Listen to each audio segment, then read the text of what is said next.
Now, if you have a display reef aquarium, you definitely want to have a quarantine tank. Now, the quarantine tank is going to offer you a whole gamut of advantages.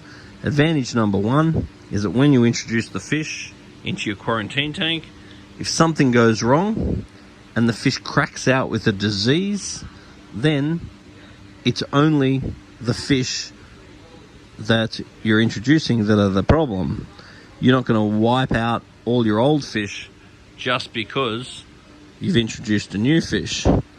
Another major advantage is that you can keep the salinity of your main tank always correct, and therefore you're not going to risk your corals, because when you add fish to a tank, you definitely want to add them into lower salinity, because the industry tends to run a low salinity because the parasites hate the low salinity, and that will mean less osmotic pressure on the fish.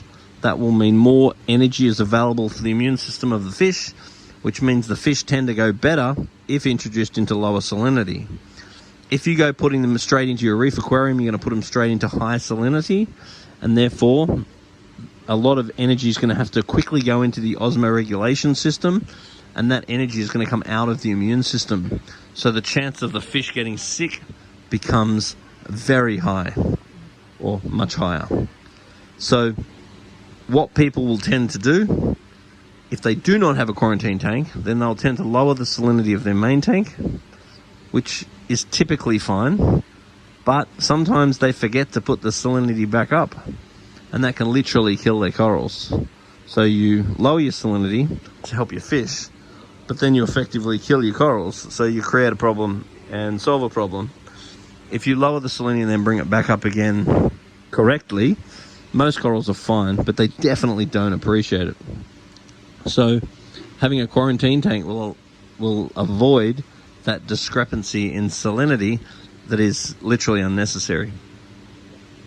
Also, if you do have any issues with any of your fish, you do have the ability to catch them out and throw them in here and treat them.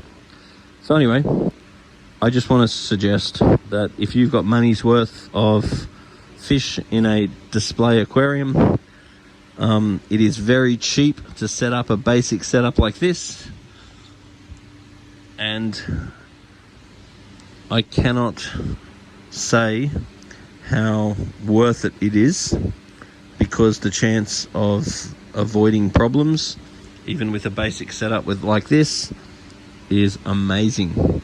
Considering the amount of money that you put into it, this is a very, very small outlay for a whole bunch of peace of mind. Anyway, don't forget to subscribe to this channel, and put a little note on the bottom of this video. Do you have a quarantine tank? Have you had issues not having a quarantine tank? Give us your thoughts.